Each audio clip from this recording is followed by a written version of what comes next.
Hey guys, it's Rita here with Empowerment and All That, your favorite podcast for female empowerment. I just wanted to tell you all a quick update. I made it to 1,300 downloads, you guys, in less than a few months, less than 13 episodes. That's over 100 plus downloads per episode, and I love to celebrate those things with you guys because all of you are the ones who consistently listen and follow me, so I really appreciate it. Now, I wanted to give a special shout out to a lady named Ashley Taylor. Ashley did such a sweet, special thing for me this week. She sent me 2 custom-made shirts, and for those who know me, know I'm the massive Ravens fan, like huge Ravens fan. And she got me a cute custom-made shirt, and she also made me a shirt for the podcast. So, Ashley, from the bottom of my heart, I wanted to sincerely give you a great shout out and a thank you for everything that you've done for me and all the support that you continue to give. All right, guys, now back to the show. Hey guys, it's Rita here. I wanted to give you a little quick background on why I started podcasting and continue doing it to this day. So I am actually using Anchor.fm to record this podcast because it's free. One of the best parts about it is that they give you the creation tools that allow you to record and edit the podcast right from my phone or the computer.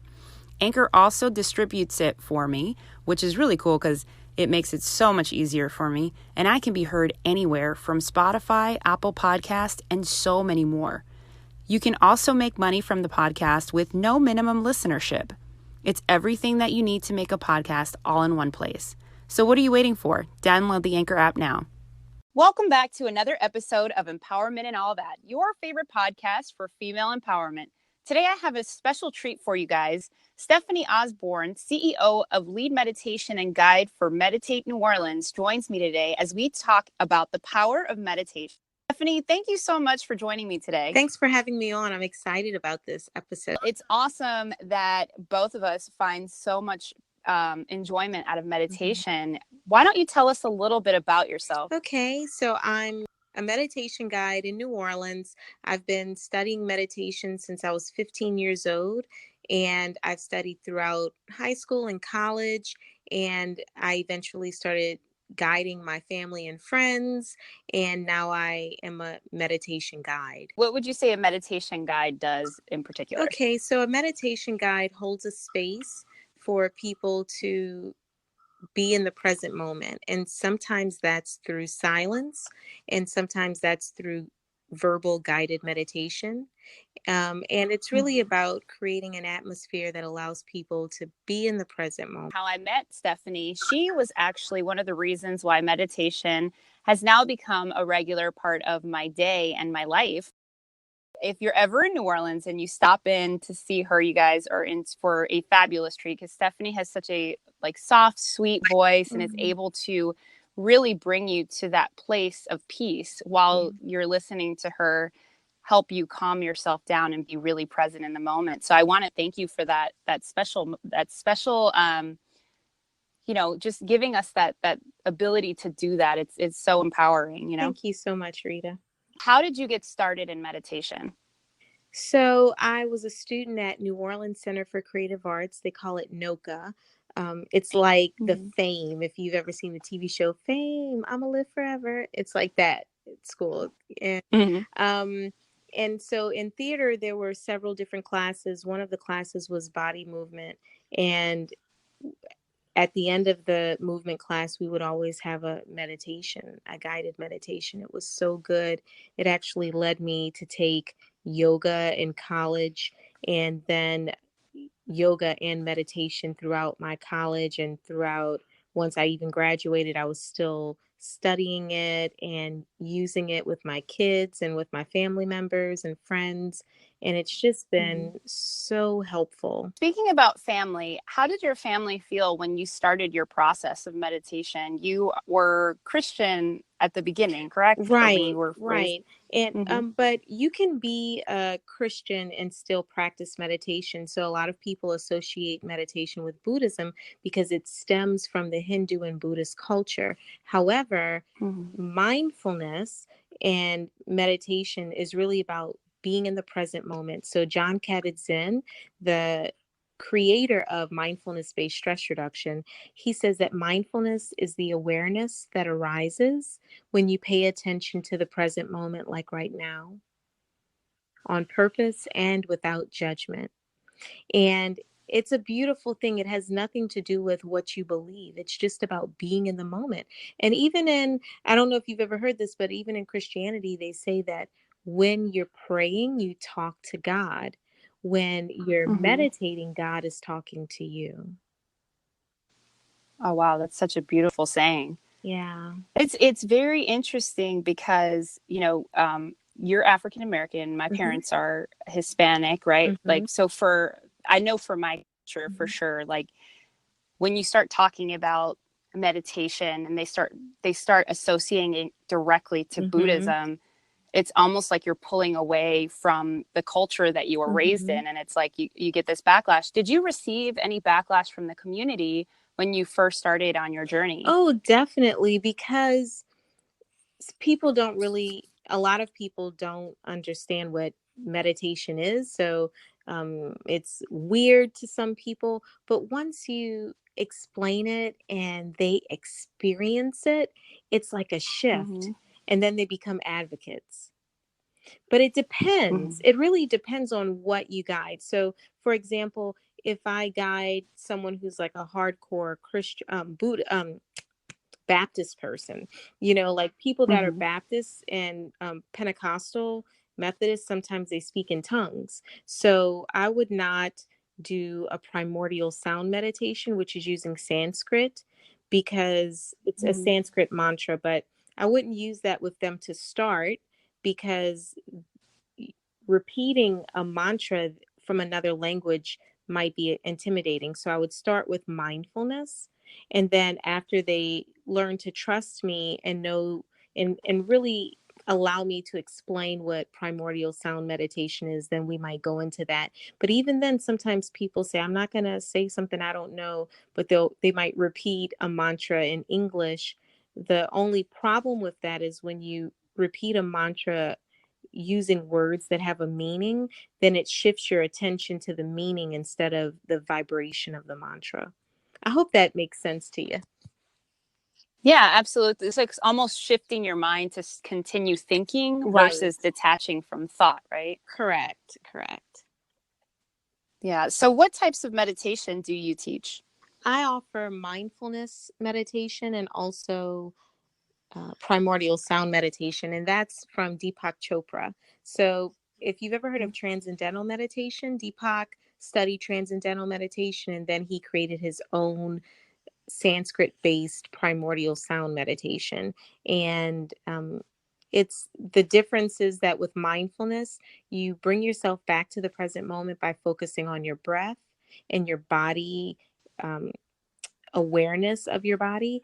And with Mm-hmm. primordial sound meditation, you bring yourself back by focusing on a Sanskrit mantra as an anchor. So every time you notice that you're thinking, then you start reciting your mantra silently to yourself. So those are the two that I offer. Which one's your favorite? Um, well, I've been on two retreats, two silent retreats. Well, actually three, but I've been on two different types of silent retreats. One was primordial sound meditation, and one was mindfulness. The one for primordial sound meditation, I came back singing. It was such a Mm-hmm. beautiful experience. But there was talking in between. So that's the disclaimer. I don't know what it would be like if I weren't talking. When I came back from Mm-hmm. the mindfulness meditation retreat, it was a completely silent retreat. So I didn't talk for a week. And so there was, when you're not talking to other people, then there's no grasping and rejecting. You're not like reaching for other people's ideas and opinions or rejecting their ideas and opinions. And so, there was more inner work, which caused me to be more emotional, but I got more insight. So I think that both of them are good. Both of them are beneficial, and I think that I always go back to mindfulness because it's easy throughout the day, I think, to focus on your breath. You even notice, like, if you're stressed, you take this deep breath, sometimes unintentionally, but you take it, and then when you release, it's like, oh, you must be stressed. Have you ever done that? like took a breath out of Yes, anxiety or regularly. stress. Yeah. And then you realize, whoa, I Yeah. must be stressed out because why am I breathing like this? You know, like you can hear yourself go, you know, like, oh, but that felt good, you know? So, Mm-hmm. yeah. Yeah, it's almost like the stress kind of leaves the body through the breath Mm-hmm. pretty quickly. Yeah. And it doesn't take it all away, but it does give you like, it's almost like your body telling you it's time to reset. Yeah. It gives you Mm-hmm. a moment of Yeah. awareness. Yeah. Mm-hmm. That's beautiful. So, so since we're talking about the power of meditation, what do you think has been the most powerful lesson you've learned through your practice of meditation? The most powerful thing that I've learned through meditation is that the answers are in the silence. Meditation, I can tell you a few things, but meditation really helps improve your intuition. And the thing is, the more you meditate, the more aware you become. However, sometimes you get busy and then you stop meditating.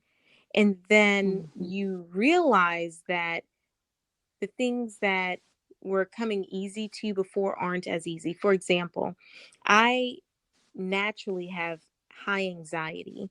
But when I meditate every day, my anxiety is so reduced to the point where there really is no anxiety. And then so after a while I might say, "Oh, well, I'm so busy, I don't have time and I'll do this later." And then what eventually happens is, you know, my husband might say, "When was the last time you meditated?" And I'm like, "Why?" Well, because you're being kind of, you know, you're poking at things and you know you're seeming anxious or irritated, and I just don't get that way with when I meditate consistently because I'm way more conscious. I'm able to articulate my perspective from a more loving way, you know, from a more loving place, and I'm able to hear people um fully without the inner dialogue, you know. So Mm-hmm. much is going on when you meditate. It just keeps you in this. Well, do you smoke No. Mm-mm. marijuana? Okay, so um when people smoke, sometimes people that have Mm-hmm. high anxiety use an indica um marijuana so that they can even themselves out and be like really calm and cool. But the thing is, it's dependent. And I'm not judging anybody Mm-hmm. for smoking because some people need it, especially people with Mm-hmm. PTSD and cancers. But Mm-hmm. you need it in order to be there. But when you meditate consistently, it keeps you there. And that I think is one of the biggest benefits of meditation, that you don't have to take something in that moment. Because if you Mm-hmm. meditate every single day in the morning for like 20 to 30 minutes, then it carries you it starts being this um so Deepak Chopra talks about this gap, and the gap is the space between your thinking. It's this, your breathing becomes shallow and you're fully in the present moment. And the more you meditate, the more you experience that gap in your daily life. And that's the thing that Mm-hmm. keeps you at ease. So, you know, like I said, marijuana does help for some people, but it has to be accessed. And the thing is with meditation, it's free and it's always accessible. And that's the thing I just love about meditation. Mm-hmm. What would you tell the person? Because I'm sure you've heard these people, the naysayers, who are always like, well, I don't have time to sit down, or how do I sit still for so long? Or, Mhm. and Mhm. because I remember, I think one of the funny things is like when I first started practicing, I wanted every single person under the sun to do it with me too. Mhm. Right. I Mhm. was like, no, you have to see it's like this feeling, and you're absolutely right. It feels like you're just like on this peaceful high that Yeah. nothing else can replace, Right. and then it would always be that naysayer who's like, well, I can't sit still, Mhm. or 20 minutes, that's a long time. And Mhm. everyone thinks that you just have to start with this massive amount of Mm-hmm. time. It's like, no, like everyone starts at a different space. But yeah, what do you normally tell those that, because I'm sure you hear it a lot from everyone who's like, oh, I don't have time for that. Well, What is your rebuttal for that? okay, so Mm-hmm. I say that you can do it now. Some of my clients outside of the 1 hour meditation at the gallery throughout the week, they might like just get in their car and take a breath. And so I suggest that you can download Insight Timer or go on YouTube and just pull something up. You can use it to go to sleep. You can use it um, when you get in your car. You can even use it. Mindfulness is just about being aware of whatever you're doing in the moment. So you can take a glass of cold water and put the rim of the glass on your bottom lip. Feel the coldness on your lip, the hard glass on your lip, and then slowly put the cold water in your mouth. When the water's in your mouth, you just feel the cold water. Don't swallow. Just feel it on your tongue, on the roof of your mouth. And then when you choose to, you make a conscious effort to swallow the cold water. And when you swallow it, you feel it going down your throat all the way to the bottom of your belly. And when you feel it in your belly, you take another sip. It's a beautiful experience in present moment awareness. So I've seen you do this on Facebook, Mm-hmm. and I think it's like one of the most powerful things is to actually hear you talk about it and see you do it as well. And you're almost like savoring the water at the same time and being Yes. present in that moment. Yes. And would you call those like your mindful moments or? Yeah, and you just gave me an idea to do that again because I haven't done that in a while. But I love that one specifically to do the sipping of the tea, so it can be hot or it can be cold. But doing that really just brings you in the present moment. Thich Nhat Hanh says, so Thich Nhat Hanh is a meditation leader in the world, and he talks about eating an apple, like really savoring the apple, holding it, feeling the how hard it is, looking at the color, the dents in the apple. You take a bite, you chew it until you can't chew it anymore, and then you choose to swallow it. It's just a nice experience. Have you done it? Not the apple per se, but the water. I have practiced it in the past. Nice. And I think one of the most beautiful things about that, though, it really just helps you clear your mind of the clutter for like 1 minute. Yes. Clear your mind of like everything that's going on. We are so um, caught with so many things daily trying to get our attention, and not enough of the content that we're getting. Hey, give it a second. Just breathe. It's okay. Yes. Just give yourself a second to be present in that moment. And I think those are those moments that are so important. Like for you to savor something as simple and as pure as water and Mhm. take that and really give yourself the opportunity to meditate. And I thought it was just like one of my favorite things to watch you do. And I know it sounds kind of funny, but it's like we're so connected in this Yeah, world now yeah. with social Mhm. media that, just it definitely captures the mind when you're scrolling through and you see someone doing something like you're like, wow, this, I've been missing out on a lot of simple Yeah. things. I think that's another thing that I love about meditation personally is just like it reminds you that you're missing out on so much because you're going 1,000 miles an hour. Yes, absolutely. Every single moment, there's something happening. And the more you meditate, the more you notice those moments. And that is irreplaceable. Irreplaceable to be. The more you meditate, it also allows you to connect with other people, so you're able to be present, because what does everyone want? They want to be seen, heard, and validated. And when you put Mm-hmm. your phone down and you look up and you make eye contact with someone when they're talking to you, it's just, and really hear them without the inner dialogue, that's just such a beautiful thing. Hmm. Mm-hmm. How long, I love that you brought up the word inner dialogue. Hmm. How long did it take for you to be able to get in control of the inner dialogue? Oh, I'm not.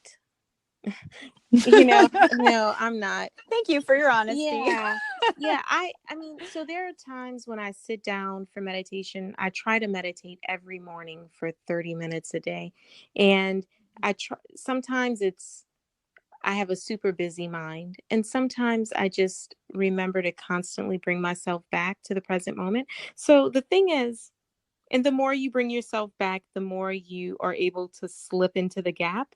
But the gap is such a short moment of fully present moment awareness. And then you notice you're in the gap, and then you're out of the gap, and you start thinking, oh, I was in the gap. So it's just, what was the question again? What were you saying? Oh, taming the Oh, mind, the like busy being able mind. to, yeah, Yeah. yeah, Yeah.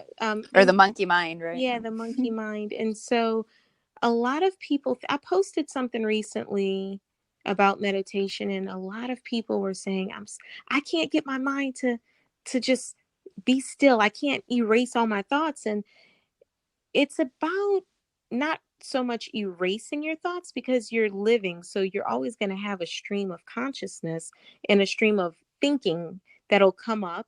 And so it's really about not so much erasing the thoughts, but noticing them. And when you notice the thought, it's remembering to bring yourself back by focusing on your breath or your mantra. So it's two words, it's noticing and remembering. Noticing the thought, oh, I'm thinking, bringing yourself back, remembering to bring yourself back by focusing on your in breath and your out breath or your mantra. That is a very good tool to use. So hard to remember. Yeah. Mm-hmm. I am like, I've been meditating now at this point in my life for about 4 or 5 years. Mm-hmm. And even like I said, it's now become a routine as yours, not as like in the morning or whatever. I find myself getting to that point in the day when I'm like, oh my gosh, I forgot, or, oh, I need to do it now, because I can myself at highest points of anxiety. And I'm glad that you were so open to talk about the fact that you have anxiety, Mm-hmm. because that's one of the reasons why meditation helped me so much, is Mm-hmm. because I was suffering through like depression and anxiety, Mm-hmm. and it really helped bring me back Mm-hmm. to center. So, but yeah, even throughout the day, once, like you said earlier, oh, I haven't gotten it all together yet. It's very true of, meditative practices. If we could all sit there as a Buddhist monk all day long, Right. then we could get into it a lot easier. But Yeah. obviously there are a lot of other things we have going on. So for those moments that you get into the gap, it's just so It important. is. It is. It's so worth it to sit there. Sometimes it's worth it to sit there for 30 minutes just to get one or two moments in the gap. But we're going in the gap throughout the day anyway, we just don't notice it. But the experience of choosing to be in the gap by sitting in stillness is the beautiful thing, honoring your space and your time and your love for presence, you know. Mm-hmm. Yeah. Do you have any stories that any of your students have shared with you about how meditation has changed their lives? Sure.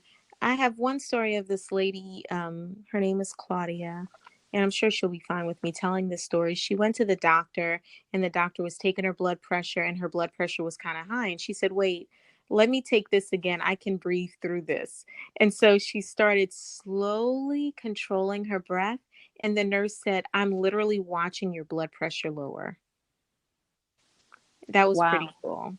Yeah, that was pretty cool. And another person, one of my girlfriends, she said that she was sitting at in the DMV, and her blood pressure was rising. She was stressed out, and she just started taking breaths in and out, and and she just started feeling better. And people say all the time that since they've meditated, they just feel more calm. Their whole Mm-hmm. day is shifted. If you start your day in the morning meditating, the rest of your day is just like, it just goes so much more easy. You know, it's just, it's that, it's medicine. It's medicine. It, It really yeah. is. And it's that medicine that you don't have to that you don't feel weird about Right. afterwards, or, your body's not having a random reaction to. Yeah. It's like your body's natural Yeah. medicine. One thing I want to say is that when some people come to meditation, I say breathe in through your nose and out through your mouth. But outside of that, we're really breathing in and out through our nostrils. But one thing that you should do, or that you can do to help you not get dizzy, because some people think they're supposed to breathe in and out through their in through their nose, out through their mouth. You breathe in and out through your nostrils, but in between the breaths, you hold your breath. And that's a way to like slowly bring it in. And when you can't bring in any more air, you take one more sip of air and hold it for as long as you can. And when you can't hold the breath any longer, you slowly control your exhale out. And doing it in that way, the pauses are the things that prevent you from hyperventilating, or getting dizzy. Mm-hmm. So if you want to breathe in, you hold your breath, breathe out. And sometimes you can breathe in, hold your breath, breathe out, hold your breath, breathe in, breathe out, holding breaths in between. That's really good. I'm glad that you mentioned that. Yeah. Because, yeah, there are those moments sometimes where you feel like you're like gasping for air. Yeah. Yeah. Yeah. So, Stephanie, you just had an expo for women in New Orleans, Mm-hmm. correct? Yes. Reclaiming the So, goddess within. so tell me a little bit about that. Okay, so Reclaiming the Goddess Within is a women's empowerment and mindfulness weekend. It's the first weekend in June. We have about between 1 and 200 women that come in, and we have speakers, meditation guides, um, motivational speakers, yoga instructors, self healing authors, and they do talks and exercises around self love, mindfulness, compassion, gratitude. And I'm also hosting a silent retreat in November. And that's going to be a weekend long event from Thursday to Sunday. And it's going to be completely silent, and it's all centered around letting go of your need to control. Oh my gosh, I need that in my life. I unfortunately cannot make it to New Orleans on that weekend, but when I saw that, I was like, oh my God, I need that in my life. So, how do you go about letting go of control through silence? Well, when you're in the present moment, you're only living in what is existing at this time. But a lot of the times when we have a need to control, you're constantly living in the future, and there's anxiety and fear around the future. And so, what we'll do is, other than meditations and uji, qigong, and yoga, and walking meditations and journaling, we'll also have talks every night about letting go of the need to control, and what does it mean to stand in your own personal space and hold your space, and not use your power to externalize or project what other people are doing or what other people might say or feel, but instead just trusting yourself, leaning into your personal power. Wow. I feel like everyone who's listening probably should attend for Yeah. sure. Let's say somebody wants to get in touch with you if they're visiting New Orleans, or if they live in New Orleans and they want to come by and see you or sit through one of your guided meditation classes. How do they get a hold of you? Okay, so they can go to meditateneworleans.com, or they can text me at 504-232-7530. The Silent Women's Retreat is November 21st through the 24th, 2019. It's the weekend before Thanksgiving. And so we host guided meditations at Terrence Osborne Gallery on Thursday and Saturday mornings at 10 a.m. and those are only $10. And then Thursday evenings at 5:30 p.m., those are free. And they're all about connection, self-love, letting go, and feeling amazing. I can definitely vouch for it. As I mentioned before, you guys, I used to go to her classes when I lived in New Orleans. So I felt the need to want to talk to her about the power of meditation on this episode, because it's just been such an instrumental tool in general to help me calm my anxiety, and so many other people who, as I was mentioning to Stephanie earlier, so many people who've actually started coming on to the show have talked about meditation and yoga and just kind of the ability to kind of let go for the second to fall into that gap, as you mentioned. Yeah. So is there anything else you'd like to say before we sign off on this episode? Oh, I just want to say thank you, Rita, for having me. This is so sweet of you. I love what you're doing. And there's a need for people just like you in this world, and you're shining your light. I'm proud of you, and namaste. Namaste. Well, thank you so much, Stephanie, for joining me for Empowerment and All That. You guys, if you would like to get a hold of Stephanie, I'll go ahead and put all this information in the show notes. Yeah. All right, guys. Well, till the next episode, make sure to keep it positive or don't keep it at all.